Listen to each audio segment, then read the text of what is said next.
Okay, so then let's start the final step of critical reading of the scientific paper. So now it's finally step 5. Oh, sorry.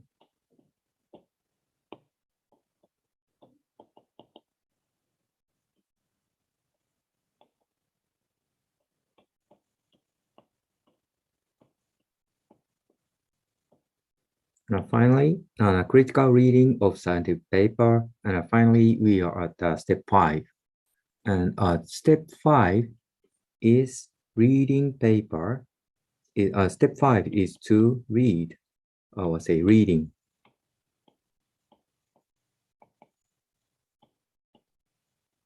Two keywords, reading paper critically is the first keyword. Actually, it's the title of this lecture, right? And constructively.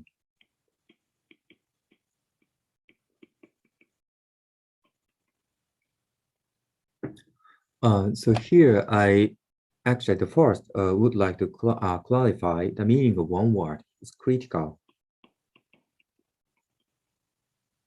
Okay, and at least in Japanese, we use this word as a translation of this. And I think it's a peeping in Chinese.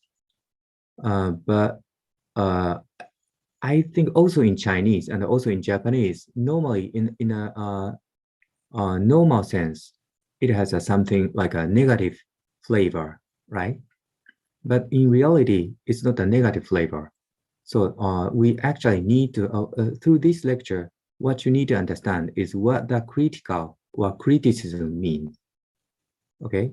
And then our purpose is reading paper critically.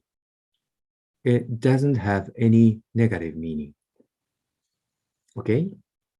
So then let's go.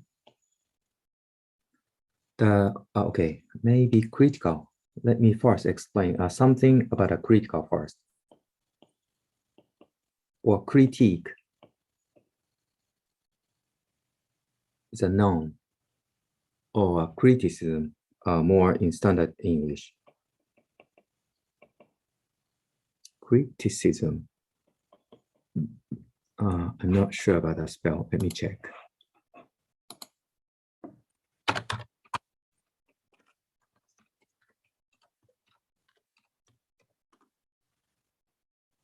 Criticism. Okay, that was correct.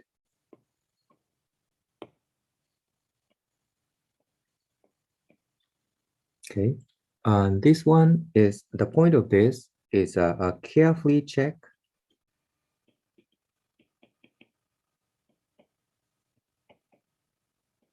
two things. One, facts they used. Maybe let me start from this before the facts. Logic.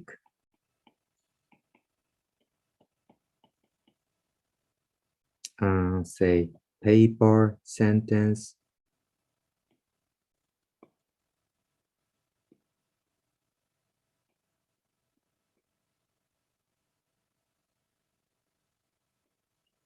Or even sentence.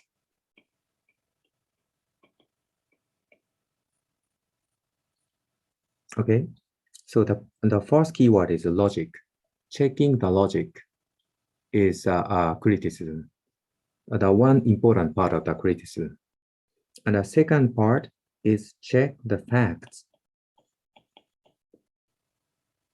Okay, so then what does it mean?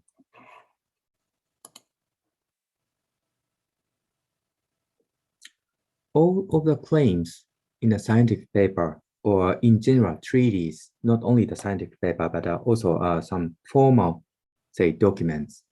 All of the claim is a combination of the logic and the fact. So they put the facts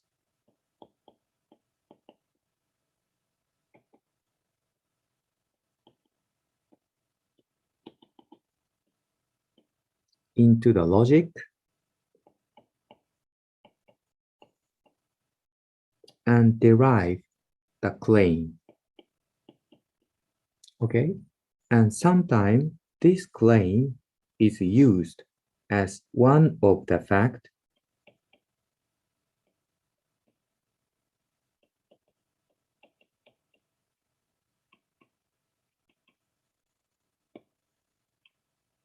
and then put it into another logic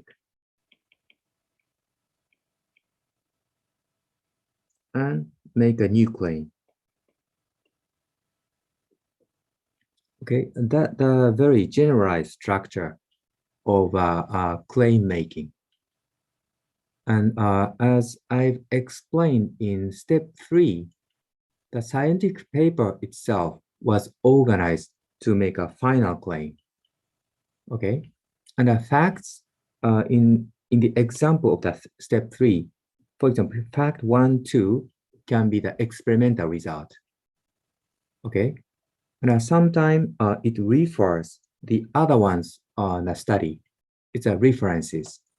They cite the references as a fact, and also they use their experimental result. Okay, for example, here is an experimental result of themselves, and here is a reference, and I use both of them and I input into the logic, and I create a claim. Okay, that actually the job of the discussion section of the paper. Okay, and this claim also can be used as a one of the fact, and maybe you can put some references or some other experimental result, and I put it into the next logic, and it can make a claim. And it's a kind of cascade. And finally, you are going to have the final claim. It's a conclusion. Okay, and as I've explained in step 3, the conclusion is to answer to the hypothesis, which was clarified at the end of the introduction. That the main framework of the paper. So, based on this, actually, that a basic way of thinking of the paper, and the criticism or the critique is to follow is first to follow this logic flow, and then check whether these things are correct or not. It's the first step of the criticism, or say it's a criticism. Okay, carefully check logic and facts. Again, this diagram, check the facts and the logic. And then if these two are the correct, the facts and the logic are the correct, maybe the claim is correct. And again, check the facts, and maybe this claim has already been criticized and double checked, and then the logic. And if these four are correct, maybe the claim 2 is also correct. Okay, and surely if anything is correct, the final claim is correct. Okay, that's the basic way of thinking. So the critically read the paper is to double check. In its essence, it's the critical reading of the paper consists of double checking the fact and logic. Got it? So then, how we can do it is the next question. The first point is how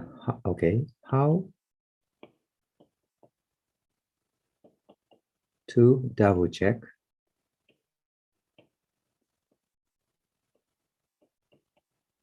facts and logic. For the fact,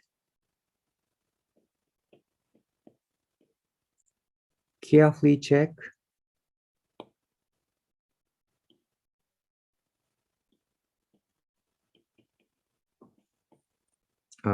the fact in a scientific paper can be classified into 3. The first one is a fact already known.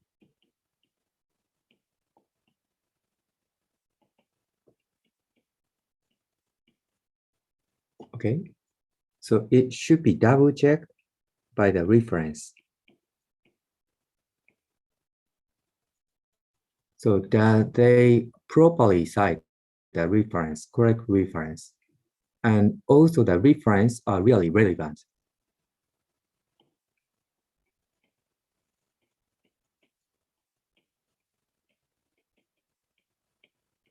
So the references are really relevant or it's really trustable?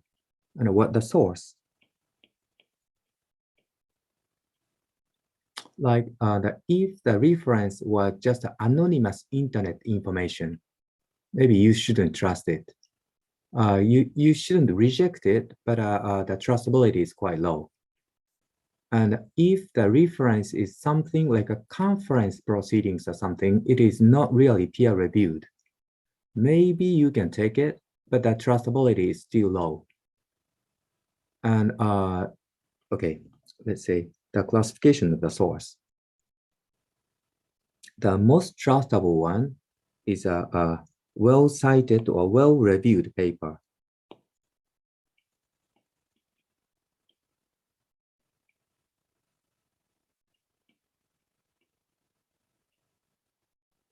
Journal paper. Okay, this one is a most trustable source. And then maybe a minor paper, well-reviewed paper, and also include the review paper.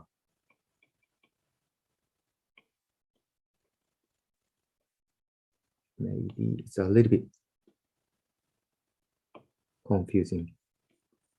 Clarified. Well, peer-reviewed paper, like a papers appeared in a Science, Nature, or top journals, may be trustable. And a review paper is a kind of collection of the papers that was written by the professionals of that field. It's a kind of, say, explaining what is happening in this field. So normally, these kind of papers are consensus of that field, so you can trust it.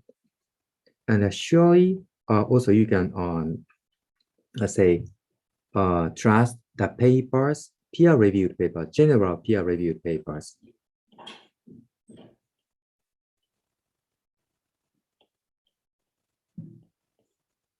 Okay, so even it's not in a Science or Nature, for example, on the OCT paper in a Biomedical Optics Express or Optics Express, that was we are reading now, June 2003, is quite trustable. And even you can check the citations, how many citations, how many times the paper was referred or cited by the other paper is also the measure of the trustability. So it means, and the more the citation means, more professional scientific writers use that information. So this means they believe that the content of the paper is correct. Okay, so you can check the citations, number of citations as a measure of the trustability of the paper.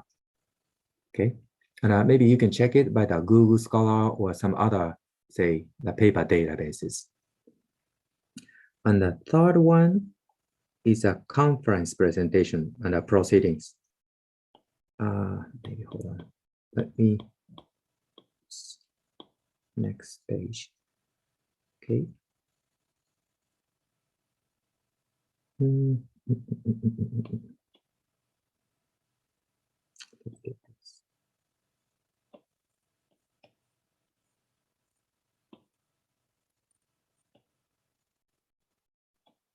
Okay, third one is maybe I'm going to use something in between, non-peer reviewed information. I will a little bit rectify the word, non-peer reviewed.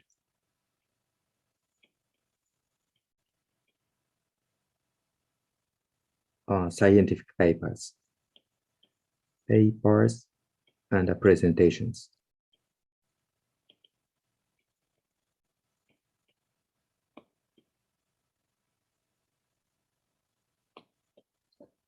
So what is?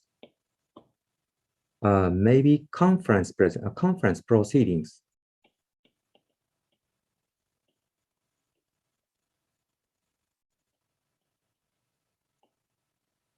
Like SPI proceedings of SPIE is a conference proceedings. And technically it is peer reviewed once by the committee of the conference, but it was not really carefully peer reviewed, not like as the journal paper. So it is still, say, double checked by the professionals, but not that much carefully. So for the conference, the priority of the conference is not, the priority of the conference is ruling out of all of the errors, but it's not the priority of the conference. But the priority of the conference is to share the newest information, even it's crude. Okay. So, so this means there are some mistakes in the conference proceedings, but in some degree, it has already been somehow accepted as a starting point of the discussion. And that decision was made by the professionals. So it might be okay. Okay, but anyway, on the peer-reviewed paper is more trustable, but still the conference proceedings can be fine. And especially something like a core conferences, like in our field, on the Photonics West of SPIE, it held in San Francisco every year, the conference proceedings are still quite trustable. And also, maybe you have known about the archives. Archive O is not peer-reviewed. It's an internet archive, but normally the authors submit their unpeer-reviewed manuscript to the archive.o and then transfer it for the real journal. So you can find the several papers which is under peer review. Okay, so this means the authors believe even after the peer review, this paper is going to be accepted. So it's not really peer reviewed, but it's a peer reviewed paper candidate. So again, the archives.org or bioarchive in our field can be used as a somehow trustable source. Okay, maybe in my opinion, this is something like a cutting line. And four, there are some information, it can be somehow used, but not formally used. I mean, say, if you are writing a scientific paper, maybe it is too weak to cite that, some of the information. The one of the example is like a press release.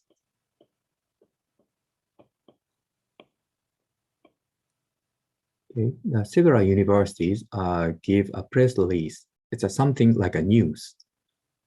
So we achieved a 10 times faster measurement speed of blah, blah, blah. It's for the press, I mean, the newspapers. This is a kind of commercial information, but cannot be used as a source of the scientific decision. Okay, but still it can be informative. You can find this and then can check the source. So good press release cites the real peer-reviewed paper very frequently. So maybe you can check this. You can find it very easily on the internet, and then maybe they cite some of the peer-reviewed paper, their own, and you can check it.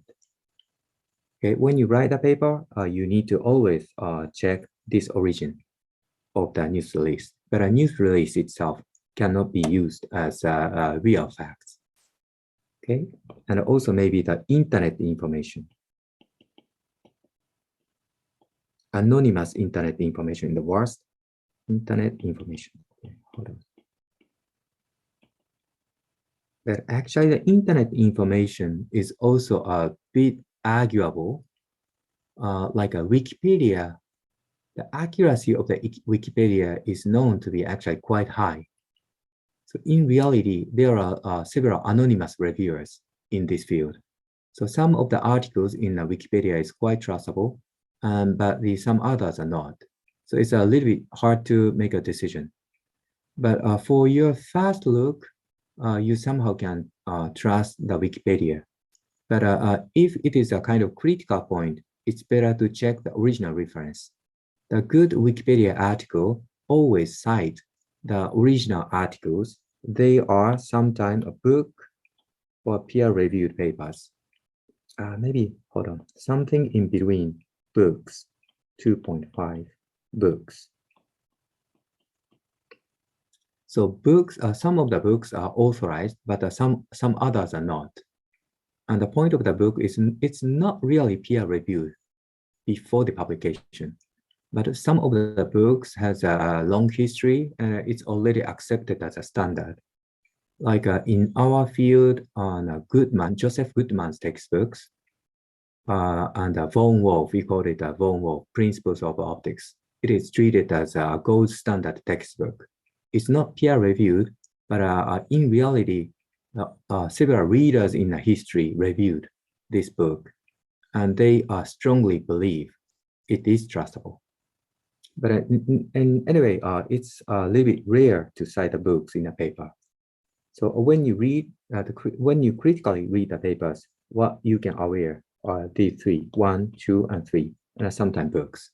Okay, and if the paper you are reading cites or use the press release or internet information as a source, maybe it's better to believe, it's better to treat it as a, say, unverified information source. It's a point of the criticism, one of the criticism. So you can assume this might be correct or might not be. Okay, it's an open point. It becomes an open point. So when you read the paper and if you found these are if you found the facts are based on the press release or internet information, maybe it's good to aware this information or this conclusion or claim can be correct or cannot be correct. Okay, it becomes open now. Okay, so then what I was talking about is the fact check. And for the fact check, you need to carefully check the reference. This is the first point. And then for the fact check, there is another fact check.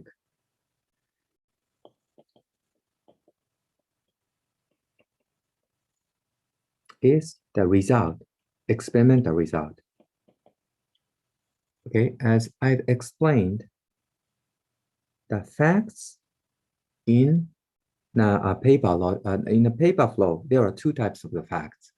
The one is a reference, and the other is the experimental data, or the data or the fact that was made by the authors himself. In narrow sense, it's experimental data.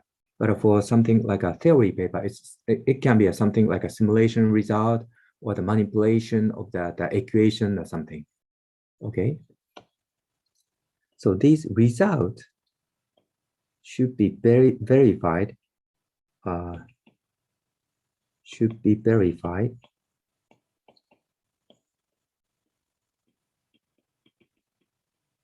Carefully follow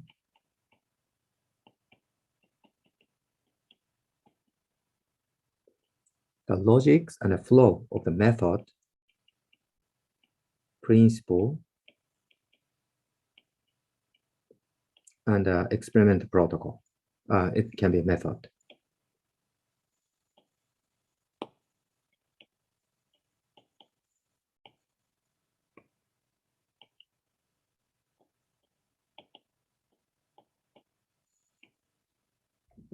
Okay.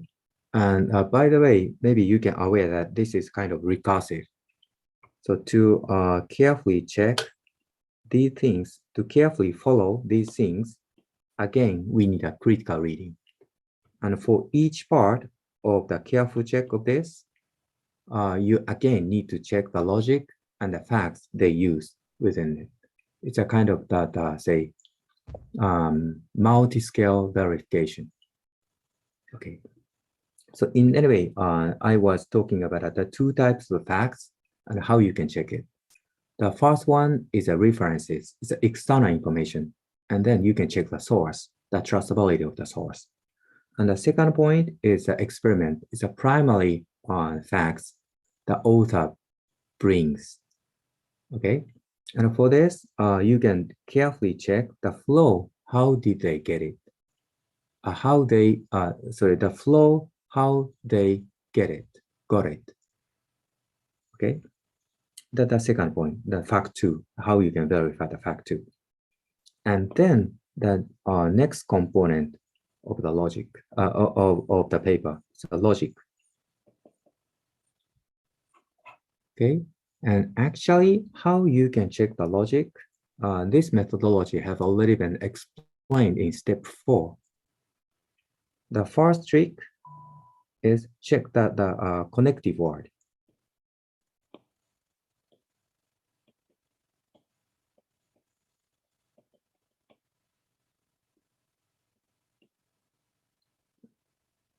Like a because is A because B is this flow, right? I've explained last time. So if you found this kind of logic, you can check it's really A because of B. And A, the other example is A, however, B. You can again check it. And A, for example, B is like this, right? So you can check the connective word, or sometimes the connective word is not explicitly written, but you can smell it and check the logic. Okay, and then like this one is one of the clear example. So the first you need to check on if the B is true, the A is true, if this logic, and you can verify it. And then you can check B is really correct. If this logic itself is correct, and if B is correct, maybe A is correct. And this A is the claim, actually. Okay. So here, this one is a logic, and this one is a fact I've already talked. So validate it, and verify it, and verify this logic. And then if both of them are correct, A claim is also correct. That's the point. So you need to follow their logic and the facts. Okay. And by the way, here, so the verification of the logic is a kind of vast field, and it's quite interesting. You can check it later. But only two examples of something useful. Okay, if A is correct, B is correct. Think about this logic. Okay, and this one is the basement logic. And if you found A is correct, it's a fact. This one is a logic, and the fact A was found to be correct. Maybe.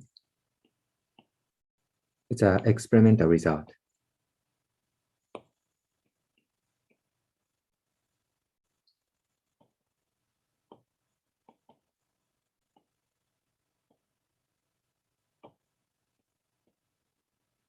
Okay, so in this case, B is correct or not correct or undefined. What would you say?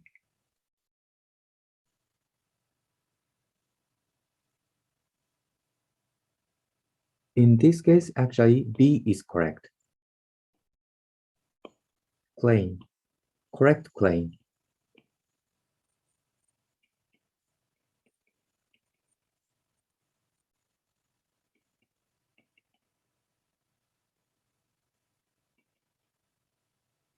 Okay, but then this one is a good example. Then the next example, the same logic. Oh, the same logic, but fact is different. A was not correct. And then if they claim B was not correct,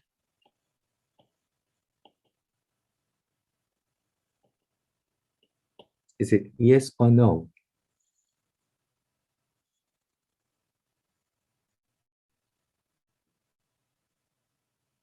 Okay, A was found to be not correct.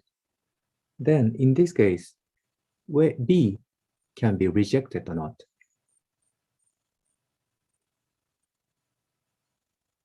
It cannot be rejected.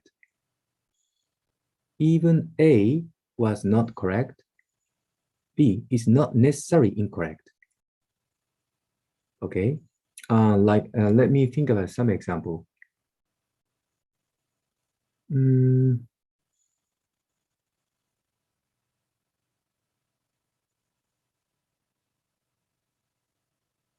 Dogs have 4 legs is A. Dogs has 4 legs is A. And a B is Spotty. I don't know. This one is a syllogism. All of the dogs have 4 legs. And hence, okay. It's a little bit difficult example. Let's think about a Spotty is a dog. Okay, A is all of the dogs have 4 legs. The Spotty was found to have 4 legs. Okay, the B. The conclusion is Spotty is a dog. Okay, Spotty has 4 legs. And the A, all of the dogs has 4 legs. And a Spotty is a dog.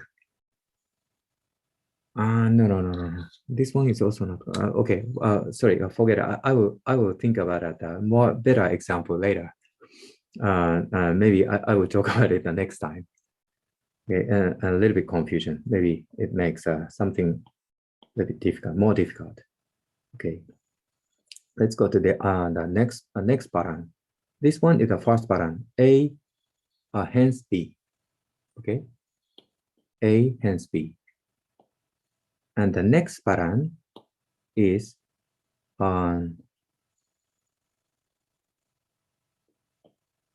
again A hence B, but now we are thinking about B. If B is not true,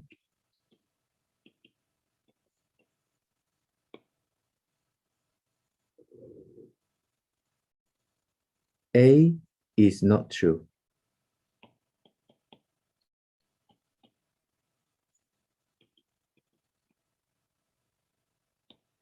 Is it correct?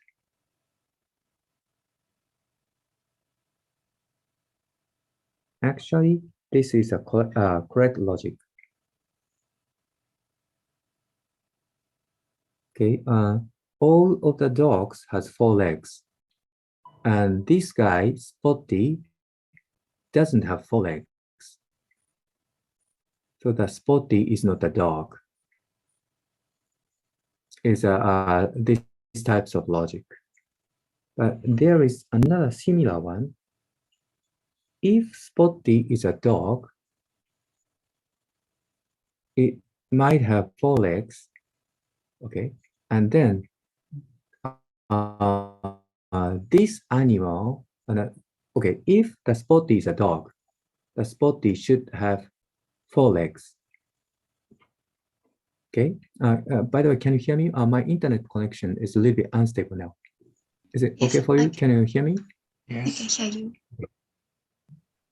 Yep. Okay. If the Spotty is a dog, it should have 4 legs. It's A. And then B, Spotty has 4 legs. Then is Spotty a dog or not? Clarify the logic. If Spotty has 4 legs, if Spotty is dog, it should have 4 legs. It's A. And B, Spotty has 4 legs. And then the consequence of the logic is Spotty is a dog. This means B, if B is correct,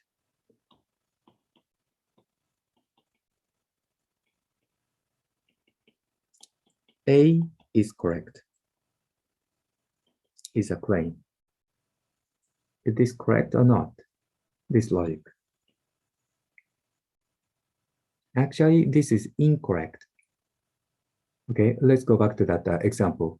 If Spotty is dog, it has 4 legs. And a Spotty, the A, if Spotty is a dog, Spotty has 4 legs. It's A. Okay, and then B, Spotty has 4 legs. And then the author claims that Spotty is a dog.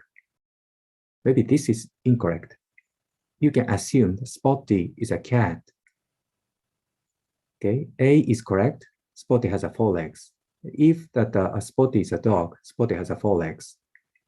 Okay, if Spotty is a dog, it's not a matter. It's just something like a condition. The fact is Spotty has 4 legs. And then they conclude it is a dog because dogs have 4 legs. Maybe I can a little bit more clarify that point. Restate. The dog has 4 legs is A. The Spotty has 4 legs, B. And then Spotty is a dog. Is their logic? It's incorrect, right? And if Spotty has only 3 legs, it's not a dog. Might be correct. Maybe there is some accident or something, but if you can rule out these kind of exceptions, maybe it's not. Okay, maybe another example. Dogs have 4 legs, and a Spotty has 2 legs. Okay, and maybe Spotty is not a dog, but maybe a human. Okay, so this means this logic is incorrect. But this logic is correct. Spotty has 2 legs, means Spotty doesn't have 4 legs, means Spotty is not a dog. This logic is correct. Okay, this one is one of the easiest example, but you can carefully check whether the claim of the authors are really correct. By the way, however, there is some strange point or important point or tricky point, say. This incorrect logic is quite important. So let's assume A is the hypothesis and B is the experimental result. We assume the light can passing through, the visible light can passing through the water. And this light passes through the water. So this light may be visible light. Okay. If the light passes through the water, surely this light is visible water. It's a wrong correction, a wrong conclusion, or wrong claim. But if they claim the possibility of this light is visible increases, it is actually the correct logic. So they didn't make a final conclusion, but they claimed the possibility increases. Okay, that actually, this is a very important logic for the scientific paper. And it's something like an exception or something departure from the textbook of the logics. The textbook logics mainly treating with 100% of the conclusion. But scientific papers are always, most of them only uses 50% or even a lower conclusion. But by publishing, they increase the correctness of the conclusion. So you need to carefully assess how much degree we can trust that conclusion. And a good scientific paper always claim this is, for example, it's a final conclusion, and we can really sure about it, or this may be correct or something. Actually, the good authors always use the proper word to certainty of their conclusion, and you need to carefully check it. Got it? So then now we are coming to the point to understand this flow. Okay, there are several facts, The one is a reference, it's an external fact. And the intrinsic fact is an experimental result or something. And they put them into the logic and having a claim. And I sometimes use the claim as a new input and I combine it with the other fact and put it into the next logic and a claim. And they cascade it several times and make a final conclusion. The point is whether you can follow this logic and the facts. Okay, in a discussion section is very typical. You need to do it. But also for the result section, you can check the flow of the method and the principle and can double check whether it is really correct or not. Okay, and sometimes the authors use a tacit assumption or hidden assumption.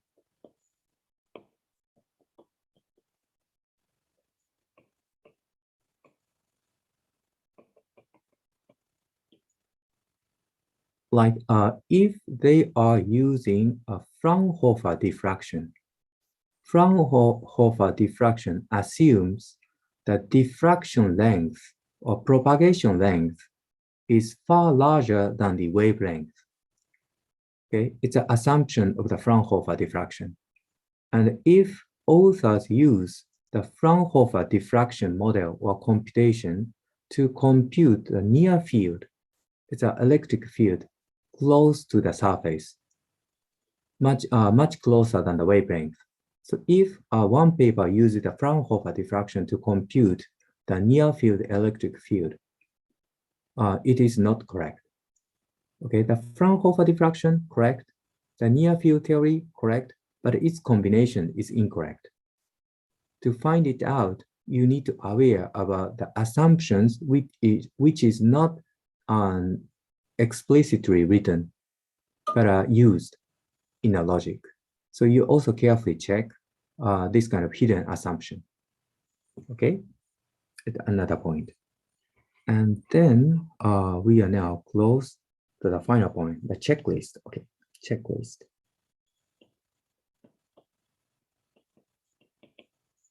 So I explained some basic way of how we can criticize the paper or critically reading the paper.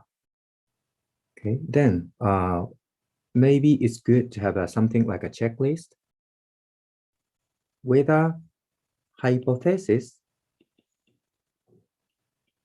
it's in the introduction, right? Conclusion correspondence.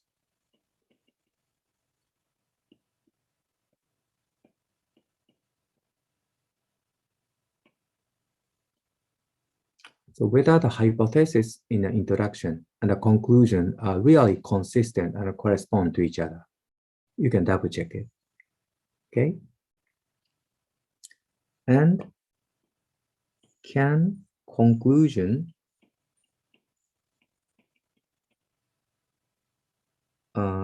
be correctly derived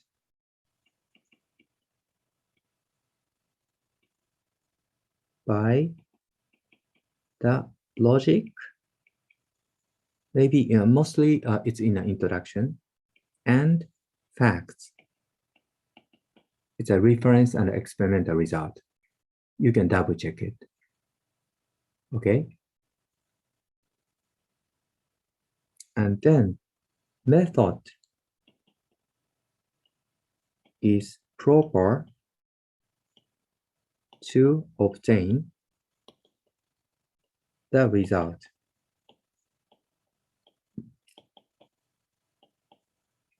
Actually, it is again checking the logic and the facts in the method to get the result. Okay, these three are one of the, say, something like a simple checklist to criticize the scientific papers.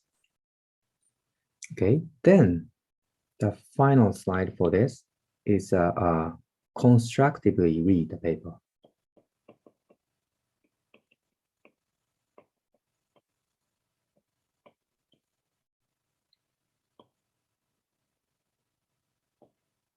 So coming to this point, it is quite easy. And technically, the constructively reading papers and the critically reading the papers are nearly the same. So you can follow the logic and the facts of the papers, right? And then maybe you can find something like a hidden assumption or something imperfect, okay? The scientific paper is not 100% correct, or maybe this is correct, but it's not rigid. It uses several assumptions, or they give up something, meaning of the accuracy. We need to give up something to finalize the project, research project. And you can find it, and then you can think how, if it were you, how you can solve this problem.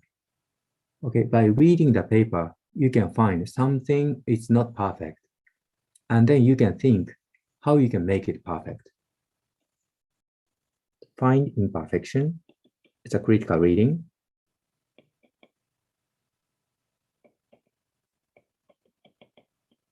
And think about how do you make it perfect? Okay, you can think about it. And second point is a little bit different from the critical reading, but also you can think, how do you use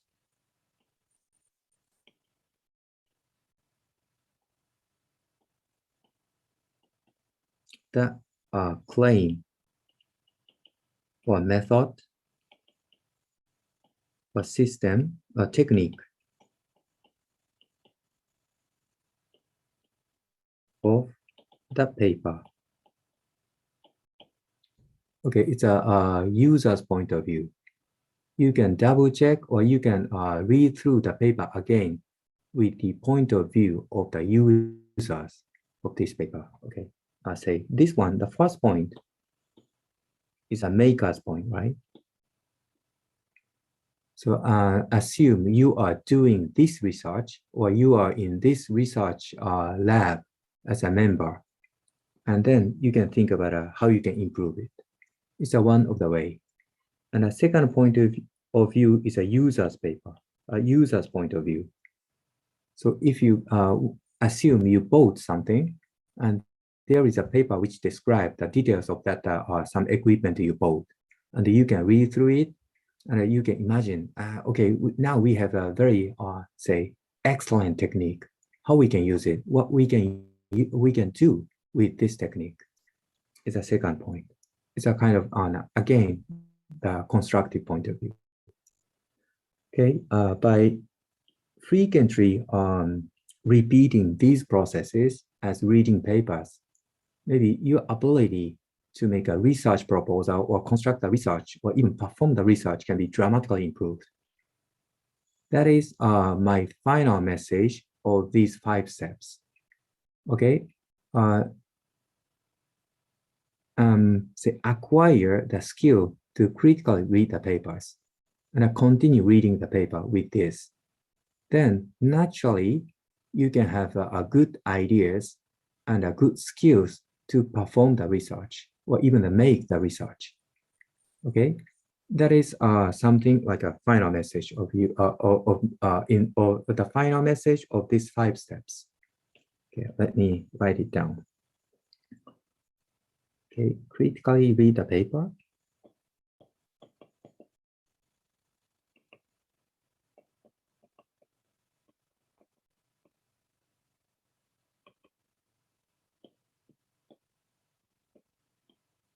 Then constructive.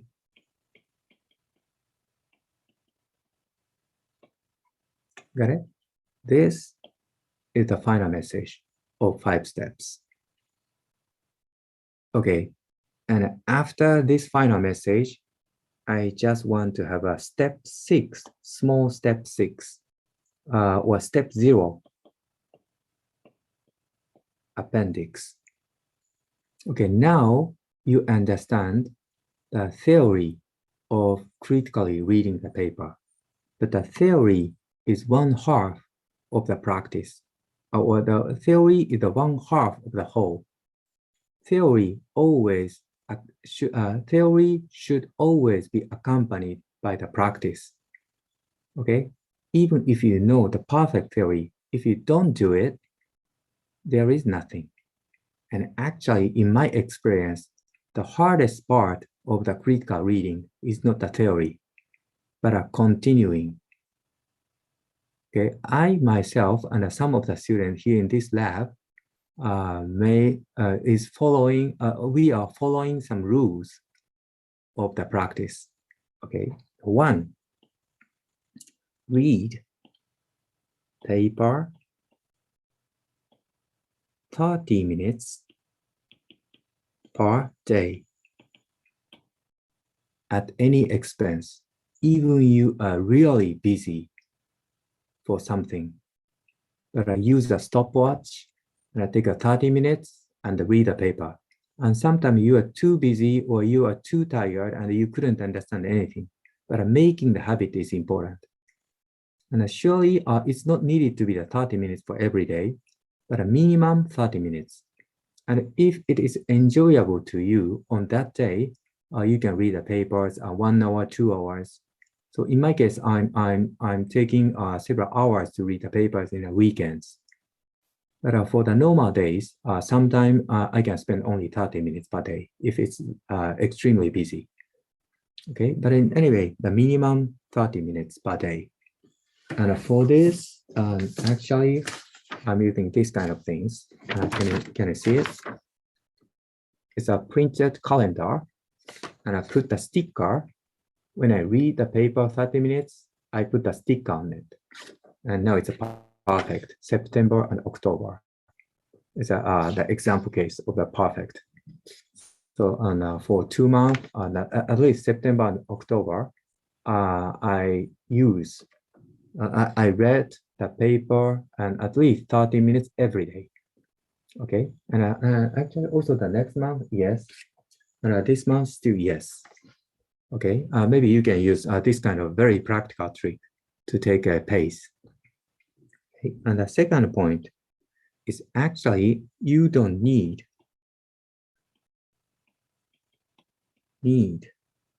to understand anything.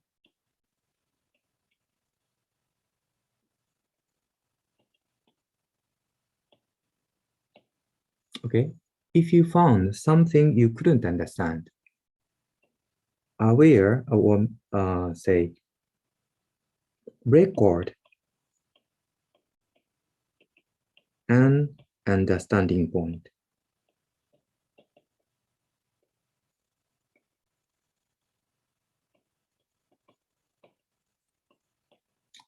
For example, you can draw the line like this and put this symbol as I've explained in step 4. I don't understand this point and just memorize it. And after a few months, you can try it again. Maybe you can understand it. Okay, so the important point is a pacing. You can spend 30 minutes per day. And if it is too hard to understand, don't be trapped too much for this. You can pass, you can leave it behind, but record it to revisit it later. Okay. So some papers are really difficult, and some papers actually there are several mislogic, and it's really hard to follow. So it's not necessary to understand anything on that time. But if you don't understand something, or if you cannot understand several things, just record it and skip it. You can go to the next. Okay, next paragraph, or sometimes the next paper, or you can say try something you can understand only.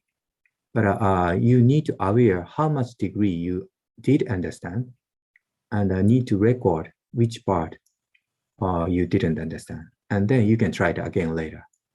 Okay, and after a month or two, and if you try it again, maybe you can find now you can understand that point.